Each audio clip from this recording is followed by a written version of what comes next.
네, 안녕하세요. 저는 이병돈이라고 하고요. 저는 96년부터 특허 사무소에 들어가서 최근 그러니까 2주 전까지 계속 특허 명세서를 썼습니다. 그래서 2주 전에 뭔가 혼자 나와서 독립적으로 해보자 해가지고 이병돈 특허 스토리라는 네이밍을 가지고 페이스북에 활동을 하고 있고요. 일단 10분에 익히는 출전 특허들 이렇게 한번 제목을 지어봤습니다. 일단 지식재산권이라고 하면은 보통 이제 네 가지로 나누어지거든요. 그래서 이렇게 이제 네 가지가 있는데 일단 여러분한테 말씀드리는 거는 기간을 말씀드리고 싶어요. 일단 다 등록이 되면은 등록 이제 출원일부 맨 위에 특허권을 보면은 뭐 출원일부터 20년이 권리 기간이다. 그다음에 왼쪽에 보면은 출원일부터 10년이 권리 기간이고 상표권 같은 경우는 등록일부터 10년. 디자인권 같은 경우는 등록이 15년이라고 하거든요. 그래서 저도 계속 업무를 하지만은 이 연수가 바뀐 게 있어가지고 좀 헷갈릴 수가 있는데 어쨌든 20년, 10년, 10년, 15년이다 이렇게 알고 있으면 좋겠습니다. 우리가 이제 특허를 아이디어가 있어서 기술을 개발해서 아니면 기업 연구를 해서 출원을 하게 될 텐데 출원이라고 하는 건 뭐냐면은 내가 가지고 있는 아이디어 기술적인 거를 구성을 구체적으로 문서화해서 그거를 특허청에 전자적으로 아니면은 종이에다가 적어서 제출하는 거를 출원한다고 그래요. 출원한다고 그러고 그러면 이제 출원을 하면은 출원 번호가 나옵니다. 그래서 이번에 우리가 특허 출원 제 10-2016-뭐뭐뭐 몇 호를 출원을 완료했습니다. 이런 문구가 나오겠죠. 그리고 이제 우리가 특허청에 출원하면은 1년 6개월이 지나면은 무조건 특허청에서 다른 사람이 볼 수 있게끔 공개를 합니다. 그걸 출원 공개라고 하고요. 출원이 일단 일반인한테 공개가 되면은 그때 경고장을 이제 발송이 가능해요. 사람들한테 내가 지금 이미 좀 공개가 돼 있는데 회사에서 내 특허가 아직 등록은 안 됐지만은 등록된 다음에 너희들한테 또 뭐라고 하죠? 좀 라이센스비라든가 그런 특허 등록권비를 청구할 수도 있다. 그러니까 너희가 침해되지 않게끔 잘 살펴봐라. 그런 경고장을 발송이 가능합니다.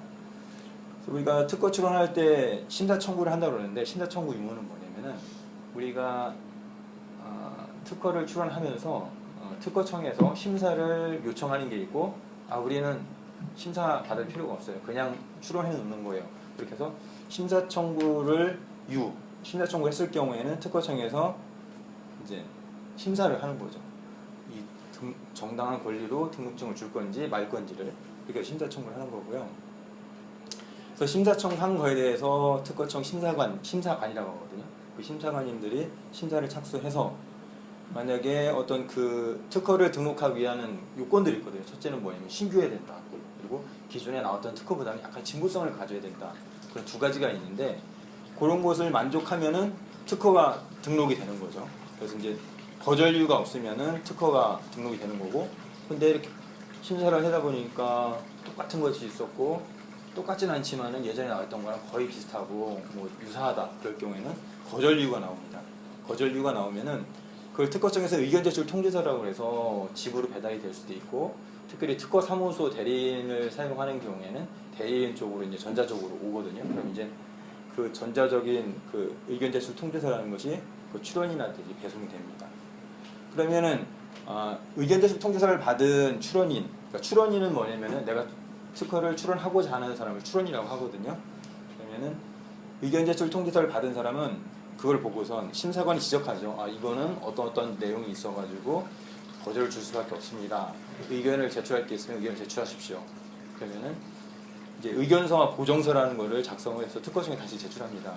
심사관이 판단할 때는 이런 거절료가 있었지만 우리가 볼 때는 이런 선행 특허와는 이런 기술적인 차이가 있도록 우리가 보정을 했다. 이렇게 해서 이제 제출을 하면은 그게 받아들여지면 그러니까 거절 이유가 해소가 되면은 다시 특허가 허여가 되는 거고요. 허여된다는 건 이제 특허가 등록이 된다는 거죠. 그다음에 그렇게 의견을 제출했음에도 불구하고 너네는 아무 데가 다 재심사를 해봤는데 아무리 봐도 이거는 특허를 줄 수가 없다. 그렇게는 거절 결정이 납니다. 거절 결정이 나면 일단 일단락은 되는 거예요. 일단락은 되는 거고 그러면은 그 거절 결정에 대해서 이제 특허 법원에 거절 불복 심판을 청구할 수 있는 절차가 있는 거죠. 그래서 이런 게 있고요. 근데 요즘 같은 경우는 예전 같은 경우는 1년 6개월 넘고 한 거의 2년 정도 걸렸거든요. 근데 요즘은 빨라져가지고 10개월 내지 13개월이면은 내가 출원하면은 금방 의견 제출 통지서가 오든가 등록증이 오든가 둘 중에 하나가 이렇게 나옵니다. 그리고 우선 심사 제도라는 게 있어서 내가 특허 출원을 한 다음에 1년 6개월 후에 이제 자동으로 공개가 되는데 우선 심사를 청구하면은 거의 빠르면은 1개월 반, 2개월, 3개월만 해도 거절 이유가 나오거나 등록증이 나오거든요. 그러니까 그런 제도가 있다는 것도 많이 사용하시면 좋을 것 같고요. 우리가 이제 기사 제목 같은 데서 보면 그런 게 나와요. 우리 특허 등록을 받았습니다. 뭐 출원했습니다. 이 번호가 나오는데 특허 출원 번호가 있고 공개 번호가 있고 등록 번호가 있단 말이죠. 그래서 우리가 어떤 사람이 기사를 썼을 때 이 기사가 잘 됐는지 못 됐는지를 판단할 수가 있어요. 뭐냐면은 출원 번호는 이쪽 부분이죠. 21번, 뭐 10-2009-3726번이 있는데 이거는 내가 특허 문서를 작성을 해서 특허청에 제출만 하면은 그 번호는 나와요. 그게 출원 번호고 그러면은 업체에서 뭐냐면은 우리는 특허 출원을 완료했습니다. 그런 그 얘기는 뭐냐면은 특허 출원 번호를 받았다는 거예요. 대신에 그거는 아직 등록은 안 된 거죠. 자, 그러면은 그게 1년 6개월이 지난다. 그러면은 자동으로 이제 특허에서 공개를 한다고 했잖아요. 그러면은 이 공개 윗부분 가운데 공개 번호 10- 이렇게 이제 2010- 이렇게 나오는 거죠. 그게 이제 바로 공개 번호가 되는 거고요. 자, 그다음에 이제 심사를 거쳐 가지고 진짜 등록이 됐다.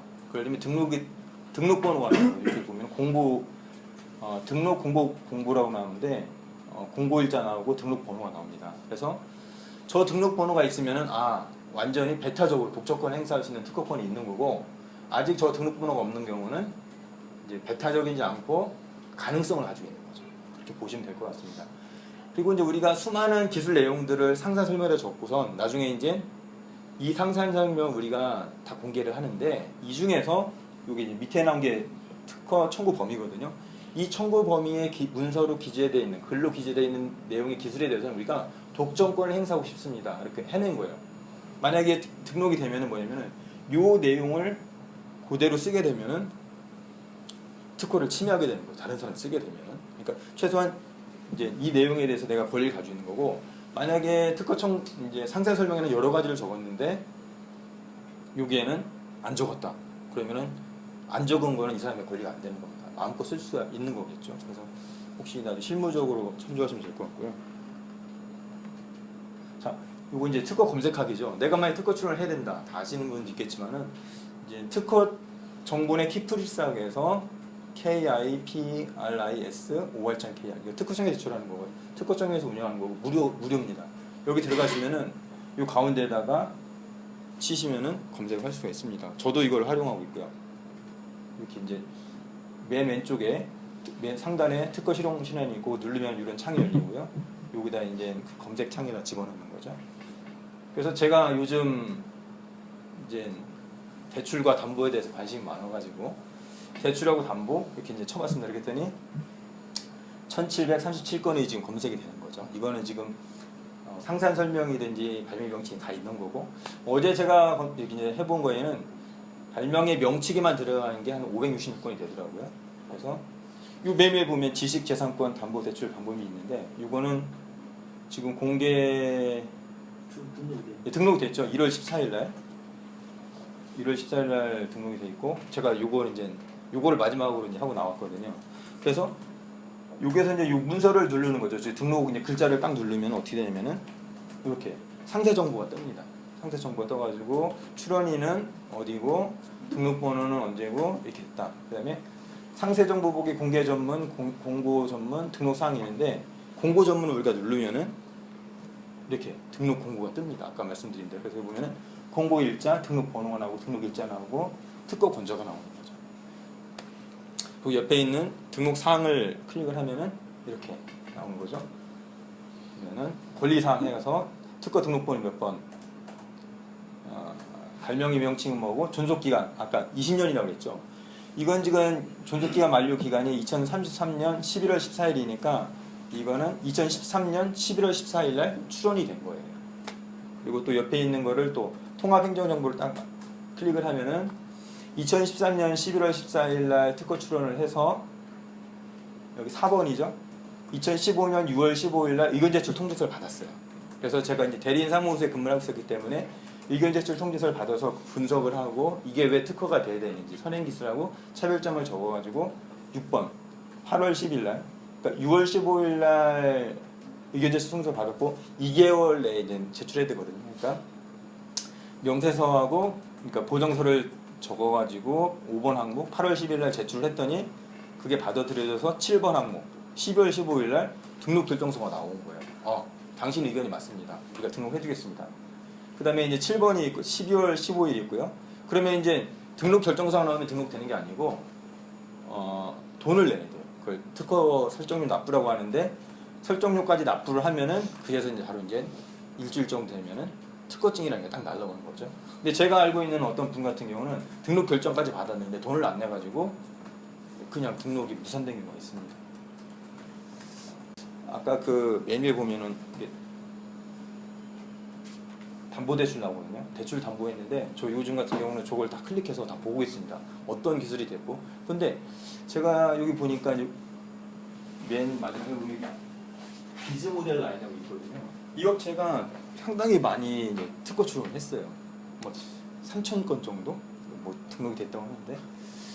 그래서 아마 이분들도 이런 문서 같은 거를 검색을 해서 여기서 뭔가 특허 기술을 찾아가지고 특허 출원한 게 아닌가 그런 생각이. AP는 있어요.